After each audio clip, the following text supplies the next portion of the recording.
Well, this is going to be a very fun video because, hey, we're on the beach here in Naples, Florida, but we're going to talk about the pros and cons of living in Naples, Florida here in 2025. I've done a similar video in the past, but things have changed, so we'll go into what has changed in Naples. We'll see what's good, and I'm always telling it like it is, so we'll go what's not so great about living in Naples here in 2025. Pro number one, this might be obvious because of the location that I'm in, but we're talking beaches. The beaches here in Naples are phenomenal.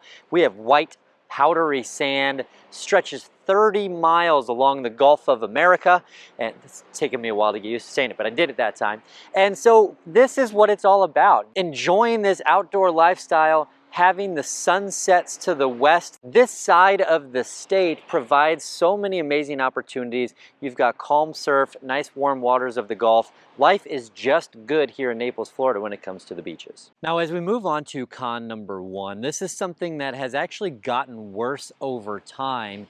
And because Naples is such a popular destination, especially during our winter months, traffic has become what I would call con number one. We do not have a circular highway system that goes around Southwest Florida. In fact, we just have two main roadways, north and south, which is I-75 and US 41, otherwise known as Tamiami Trail. Now, that's where the majority of north and south traffic goes, and then we have ancillary roads that go east and west, and some other north and south roads as well. But for the most part, you're dealing with a lot of different stoplights. If you're trying to go out first thing in the morning when people are going to work and going to their tea times, that can be busy, especially during the months of January, February, March, and April. That is when our high season happens here in Naples, and so you just have to keep that in mind for your travel. Something may be 10 miles away, but that could take you 25 minutes in a vehicle where you wouldn't normally expect something like that. Now, that being said, it is still not a big city, so don't expect to have like a 3-hour commute to work or anything like that unless you live in some very remote location. It's a lot better than it is in many of the bigger cities, but it is something that has grown as a problem as the population has increased in Southwest Florida. And so there are a lot of projects that are underway that are going to help some of those things. The Vanderbilt Beach Road extension is one of those to help east to west. So there are things that are in the works, but at the end of the day, the geography is the geography, and so traffic is an issue during the winter months. All right, now on to pro number two. This is why traffic is so bad in the winter months. People come here for the weather. The weather is absolutely incredible. In the winter months, the average high is in the 70s. Low will get into typically the 50s or so. Sometimes it'll dip below that.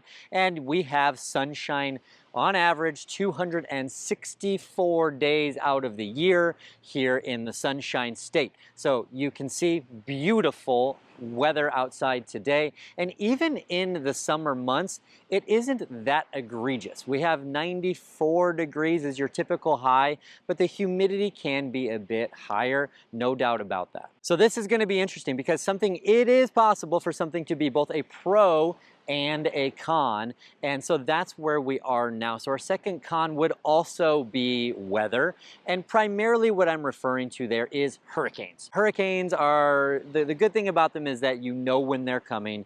They are predictable as far as with a forecasted path. Sometimes they're right, sometimes they're wrong as far as where they're going to go, but the good news is that the majority of homes are built up to hurricane standards. So generally speaking, wind isn't going to cause many problems to homes that are built after, say, 2006, because the majority of those homes are built to the latest hurricane codes. If you're anywhere inland, that's not usually an issue. Usually hurricanes cause more problems with the landscaping damage, tree damage, or it could be your pool screens, etc., as far as the wind goes. Now, that being said, storm surge is a whole different animal. So if you are in the floodplain, that could be a potential problem for you. We have the luxury, I'll call it luxury, it's probably not the right word for it, but we know now that in 2022 we had almost a worst case scenario storm make landfall here in Southwest Florida with Hurricane Ian, and so we got to see the possible storm surges there. So if a home didn't flood during Hurricane Ian, can't say it's impossible, but there's a really good chance that you should be in good shape that won't happen to you again in a future storm. Considering that hurricane was a once in a 300-year storm, that gives us some peace of mind. All right, now we're gonna get into why people come to Southwest Florida, Naples specifically, and that's all about lifestyle. Lifestyle is our third pro, and the beautiful thing here is, we talked about the beaches, we talked about the weather, and that affords us the opportunity to live an amazing lifestyle.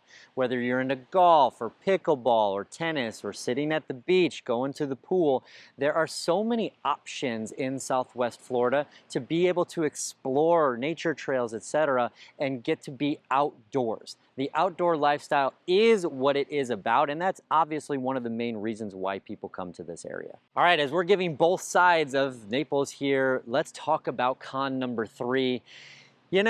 Being in Florida, it has its benefits, but there are also some challenges when it comes to the amount of wildlife. So we're gonna call this con number 3 is critters.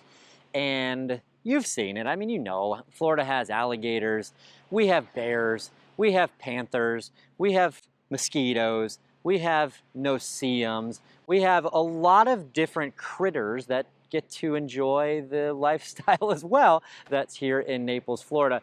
And so here's the good news. The county does a good job of spraying. Does not mean that there will never be mosquitoes or No-See-Ums. And what No-See-Ums are, if you're not familiar, if you're near the beach or near the intercoastal waterway, they're like sand fleas. They're these tiny little bugs, No-See-Ums, you barely see them, and they bite.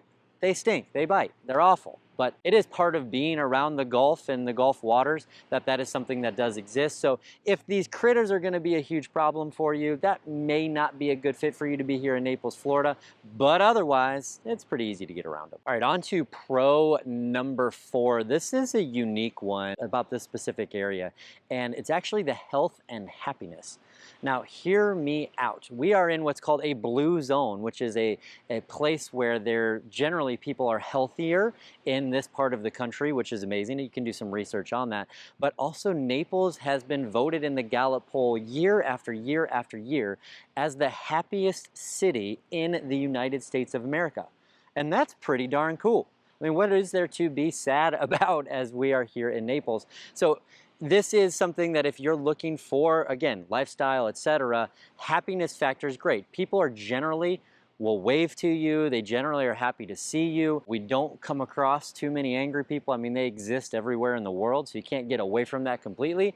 But generally speaking, people are lighthearted. It's a good, fun environment, and people are just here to have a good time. All right, now here's the thing. This video is about pros and cons of living in Naples, Florida.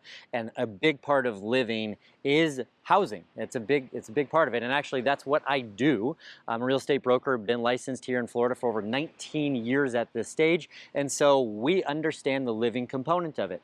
So con number 4, I would say, is affordability, because Naples is one of the most luxurious locations in the United States and one of the more luxurious locations in the entire world. And with that comes a price tag. So right now, the median price of a home is right around $800,000 in Collier County, which is where Naples is located.